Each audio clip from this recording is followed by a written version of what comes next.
ഏറ്റവും ഒടുവിൽ ലഭിക്കുന്ന വിവരമനുസരിച്ച് ഈ സമയത്ത് 3 പേരുണ്ടായിരുന്നു ഈ കെട്ടിടത്തിൽ.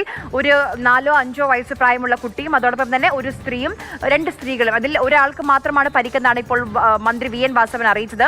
ഈ വാർഡ് ഇവിടെയല്ല, ഇപ്പോൾ ഈ ഇടിഞ്ഞു വീണിരിക്കുന്ന ഈ കെട്ടിടത്തിലല്ല ഈ ഓർത്തോപീഡിക്സ് വിഭാഗം പ്രവർത്തിച്ചിരിക്കുന്നത്. അത് അവിടെ നിന്ന് മാറ്റിയിരുന്നു എന്നാണ് അദ്ദേഹം പറഞ്ഞത്. പക്ഷെ നമുക്ക് ദൃശ്യങ്ങളിൽ വസ്ത്രങ്ങൾ കാണാൻ കഴിയുന്നുണ്ട്, വീൽ ചെയർ കാണാൻ കഴിയുന്നുണ്ട്, ബക്കറ്റൊക്കെ കാണാൻ കഴിയുന്നുണ്ട്. അപ്പം ഈ കെട്ടിടം പ്രവർത്തിച്ചിരുന്നോ? എങ്ങനെയാണ് ഈ അപകടം ഉണ്ടായത്? കാലപ്പഴക്കമാണോ? എന്തുകൊണ്ടാണ് ഈ കെട്ടിടം തകർന്നു വീണതൊക്കെ ഇനി അറിയേണ്ടതുണ്ട്. ആരെങ്കിലും കെട്ടിടത്തിനുള്ളിൽ ഈ മൺകൂനയ്ക്കുള്ളിൽ കുടുങ്ങിക്കിടക്കുന്നുണ്ടോ എന്നുകൂടി അറിയേണ്ടതുണ്ട്. പൂർണ്ണമായും ആരും കുടുങ്ങിക്കിടക്കുന്നില്ല എന്ന് സ്ഥിരീകരിച്ച് അങ്ങനെ ഒരു സാധ്യത എലിമിനേറ്റ് ചെയ്തിട്ടില്ല ഇതുവരെ പോലീസ്. ഇപ്പോഴും പരിശോധനകൾ നടന്നുകൊണ്ടിരിക്കുകയാണ്.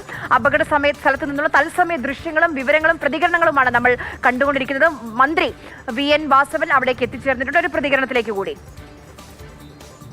ഒരു കൊച്ച് കിടന്ന് കരയുന്നുണ്ട്, അതിനകത്ത് പെട്ടുപോയായിരുന്നു. അപ്പം അതിൻ്റെ നടുവ് പോകുന്നില്ലെന്ന് പറഞ്ഞു. അപ്പം എടുത്ത് തോളയിട്ടുകൊണ്ട് ഇറങ്ങി വന്നു. അതാ ചോര, അല്ലാതൊന്നുമില്ല. അപ്പോൾ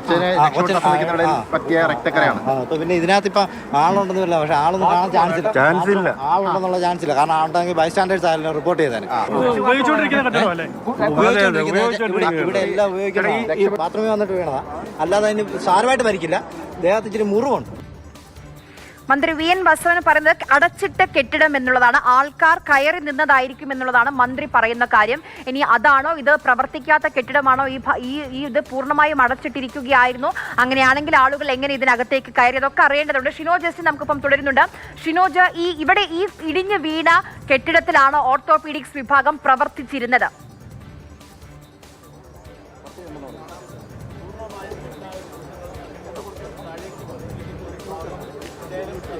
ഇടിഞ്ഞു വീണ കെട്ടിടത്തിന്റെ ഭാഗമായി അതിന്റെ കൂടെ തന്നെ കെട്ടിടങ്ങളുണ്ട്. അവിടെയാണ് ഇത്തരത്തിൽ ഈ സർജറി ഓർത്തോ വിഭാഗം പ്രവർത്തിച്ചിരുന്നത്. നമുക്കറിയാം, ഈ മുകളിലെ ദൃശ്യങ്ങൾ കാണുന്നതിൽ ഒരു 2 ബാത്റൂമുണ്ട്. ആ ബാത്റൂമൊക്കെ തന്നെ ഇപ്പോഴും പ്രവർത്തിക്കുന്ന ബാത്റൂമാണ്. അതിന് പുറത്ത് ബക്കറ്റൊക്കെ വെച്ചിട്ടുണ്ട്. അവിടെയൊക്കെ ഇപ്പോഴും ആളുകളൊക്കെ തന്നെ പ്രവർത്തിക്കുന്ന ബാത്റൂമാണ് എന്നാണ് നമുക്ക് ഇവിടെ ഉള്ള ആളുകളിൽ നിന്നൊക്കെ തന്നെ മനസ്സിലാക്കാൻ കഴിയുന്ന വിവരമെന്ന് പറയുന്നത്. അങ്ങനെ ഈ ഇടിഞ്ഞു വീണ ഭാഗം മാത്രം ഇടിഞ്ഞു വീണ കെട്ടിടത്തിന് സമീപം നമുക്ക് ദൃശ്യങ്ങൾ കാണുമ്പോൾ കാണാൻ കഴിയുന്നുണ്ട്. മറ്റു 2 ഭാഗത്തും കെട്ടിടങ്ങളുണ്ട്. അവിടെയാണ് ഓർത്തോപീഡിക്സ് വിഭാഗം പ്രവർത്തിച്ചിരുന്നത്. ഇവിടെ നിന്ന് മാറിയിരുന്നു. ഈ പഴയ വസ്തുക്കൾ എന്തോ ഉപേക്ഷിക്കാൻ വേണ്ടി ആളുകൾ ഈ കെട്ടിടത്തിലേക്ക് വന്നതാകാം എന്നുള്ളതാണ് പ്രാഥമികമായ നിഗമനം.